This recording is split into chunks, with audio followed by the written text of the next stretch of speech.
2009 সালে আওয়ামী লীগ সরকার ক্ষমতায় এসে বাংলাদেশের সেনাবাহিনীকে পঙ্গু করার জন্য আপনারা জানেন যে প্রায় 58 জন সেনা অফিসারকে হত্যা করেছিল, এবং তারপরেই শাপলা চত্বরের এই ঘটনা, যার মধ্যে দিয়ে বাংলাদেশে ফ্যাসিবাদ কায়েমের একটা রাস্তা তৈরি হয়েছিল।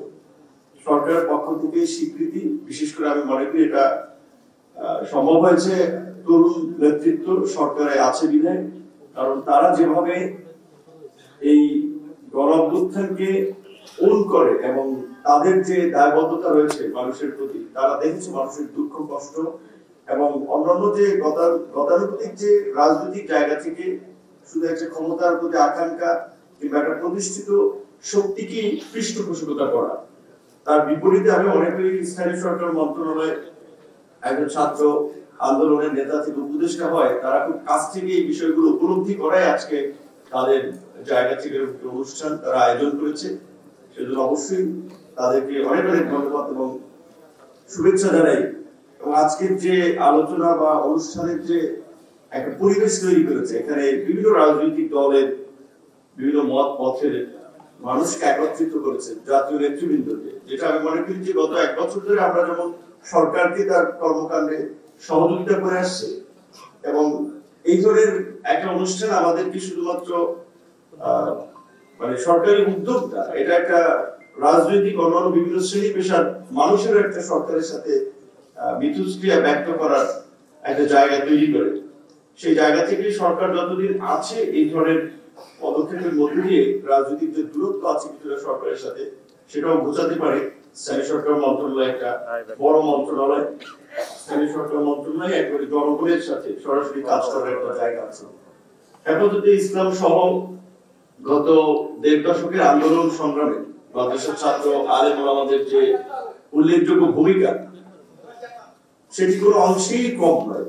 আজকে রাজনৈতিক দলগুলো হয়তো ক্ষমতায় যাওয়ার জন্য মুখী আছে, কিন্তু এটাও মনে রাখতে হবে যে এই আন্দোলন বা এই প্রেক্ষাপট তৈরিতে রাজনৈতিক দলগুলো 16 বছর চেষ্টা করেও কিন্তু সফল হয়নি। সেখানে ছাত্র যুবক তরুণদের আন্দোলন জাতিকে একটা নতুন পথ দেখেছে। সুতরাং তরুণদের যে প্রত্যাশা আগামী একটি নতুন বাংলাদেশ বিনির্মাণে, আমরা যে অতীতে যেভাবে প্রতিহিংসামূলক রাজনীতি, হানাহানি মারামারি দখলের রাজনীতি দেখেছি, সেই রাজনীতি তরুণরা চায় না। আগামীতে যারা ক্ষমতায় আসবে, রাজনীতি করতে চায়, অবশ্যই তাদের এই বিষয়গুলো মাথায় রাখতে হবে। একই সাথে আমি হেফাজতে ইসলাম সহ আমাদের দেশের সম্মানিত আলেম ওলামা এবং ধর্মীয় নেতৃবৃন্দের উদ্দেশ্যে একটি কথা বলে আমার বক্তব্য শেষ করতে চাই, যেখানে আরো অনেক নেতৃবৃন্দ আছেন বক্তব্য রাখবেন। বাংলাদেশের জাতীয় এবং অভ্যন্তরীণ দুটো সমস্যাই বোধহয় আমাদের একটু মাথায় রাখা দরকার। কোন ঘটনায় কিভাবে রিয়াকশন দেখালে আসলে আমাদের আন্তর্জাতিক সম্প্রদায়ের মধ্যে যারা বাংলাদেশকে টার্গেট করে একটা অপপ্রচার প্রপাগান্ডা ছড়াতে চায়, তারা বেনিফিটেড হয়, তারা সুবিধা পায়, এবং দেশের অভ্যন্তরীণ কোন পরিস্থিতিতে আসলে একটা জটিল পরিস্থিতি ধারণ করতে পারে, এই বিষয়গুলো আমাদের দায়িত্বশীল নেতৃবৃন্দ একটু মাথায় রাখা দরকার। কারণ সরকার নির্বাচনের দিকে দেশকে নিয়ে যাচ্ছে, আবার আমাদের পতিত পরাজিত শক্তি সেই নির্বাচনকে বানচাল করার জন্য, ঠেকানোর জন্য নানা ধরনের অপতৎপরতায় লিপ্ত আছে।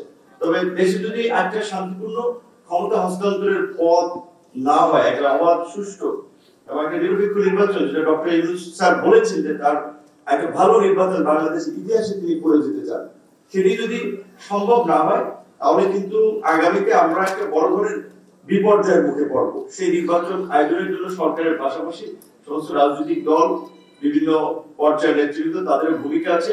আমরা সেই ভূমিকার মধ্যে দিয়ে আগামীতে একটা নতুন বাংলাদেশের দিকে যাত্রা শুরু করতে চাই। সবাইকে অনেক ধন্যবাদ এবং কৃতজ্ঞতা। আসসালামু আলাইকুম।